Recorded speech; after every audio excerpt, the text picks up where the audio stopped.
La señal.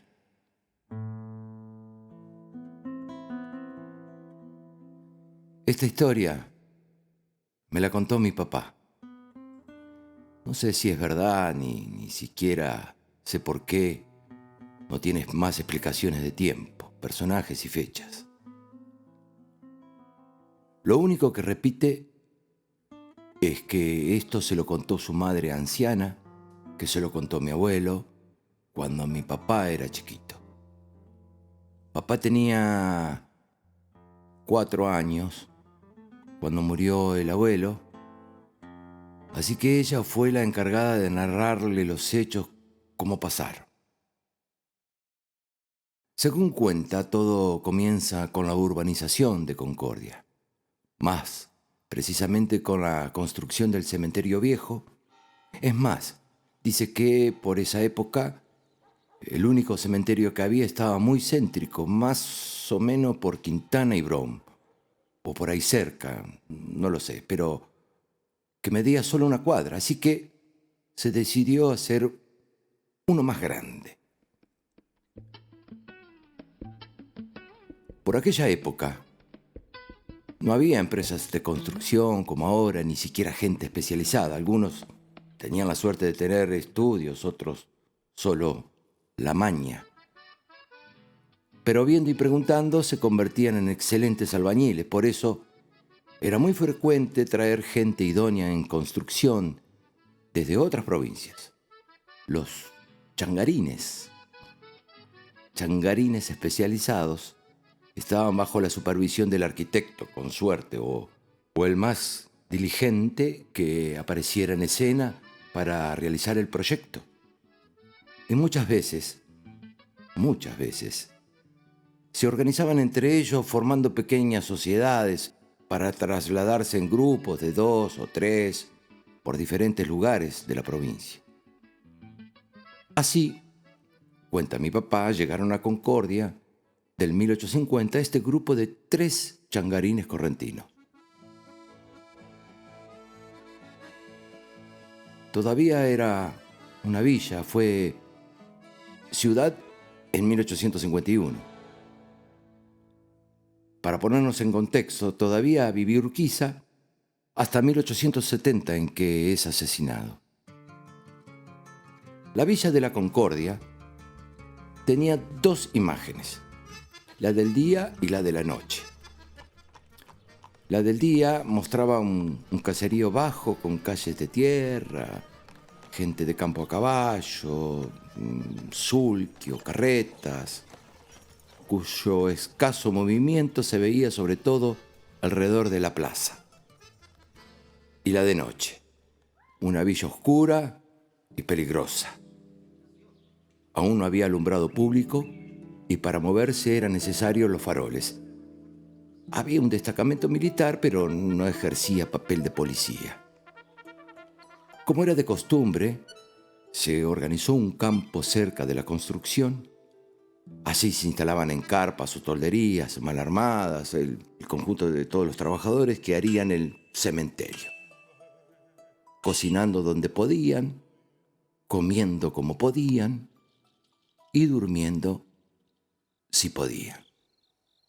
No era fácil arriesgar las pocas cosas que se traían en pos de un largo descanso reparador. Los robos eran cosa frecuente. Y dentro de ese clima, en la reunión nocturna, no faltaban los juegos de truco y ahí fue justamente donde nació esta leyenda. Según cuenta la historia, tarde en la noche se encontraban jugando una partida 4 gauchos, 2 correntinos y 2 entrerrianos. El que fueran ganando los entrerrianos generó un clima de mal humor entre los correntinos. Uno lo acusaba de miedoso al otro. La noche solitaria y oscura de la villa era invadida por los gritos de «¡Truco quiero! Falta envido quiero! Y truco y va y viene». Hasta que llegó la definición del partido. Y con una falta de envido, ganaron los entrerrianos. Esto generó malestar entre los correntinos, que habían apostado una parte del jornal. Y en el medio de ese clima surgió otra apuesta, pero entre los correntinos.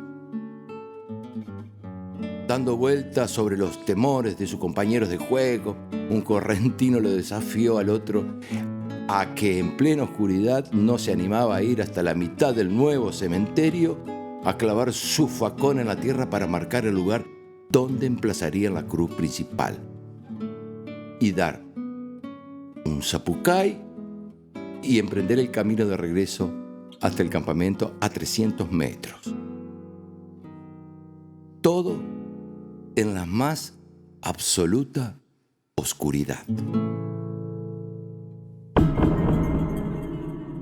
Cabe decir que en esa época ya existían historias de ánimas en pena y la luz mala y la peor de todas, el lobizón. Toda una nube de terror y superchería que revoloteaba las cabezas del paisanaje. No obstante, el correntino aceptó el reto y dijo: yo, ningún correntino es cagón, dijo. Y con el largo poncho flecudo, tapándole el lomo, emprendió la marcha, facón en mano.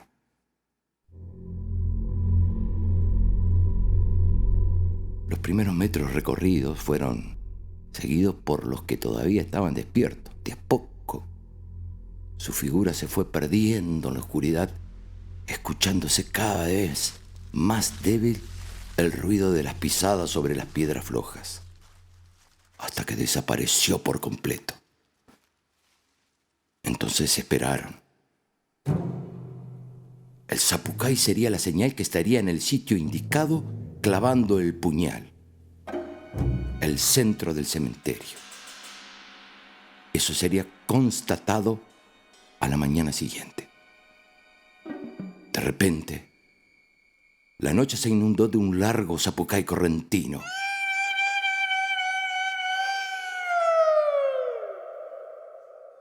Había llegado al sitio indicado. Los entrerrianos no dejaban de reírse del compañero del correntino.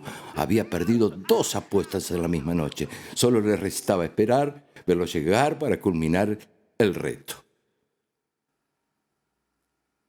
Pero no llegaba.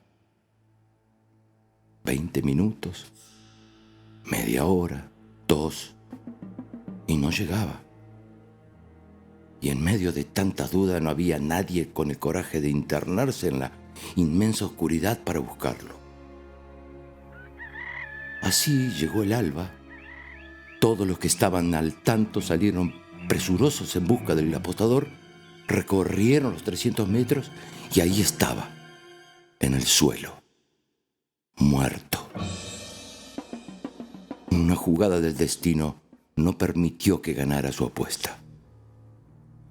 Se cree que cuando llegó al medio del cementerio, clavó el facón en el piso, dio el zapucay como señal y emprendió el camino de regreso con tan mala suerte que unos pelos largos del poncho quedaron aprisionados a la hoja del cuchillo en la tierra.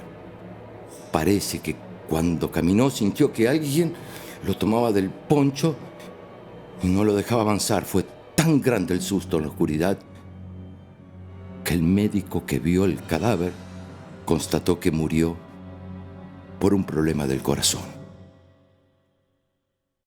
Esto es lo que cuenta mi papá, que lo contaba a mi abuelo y que se lo habían contado a él. Nadie sabe si es cierto, pero dicen que en las noches más cerradas, más oscuras y más silenciosas, suele escucharse el sonido de un zapucay correntino cortando la noche del cementerio viejo. Nacho y Ale.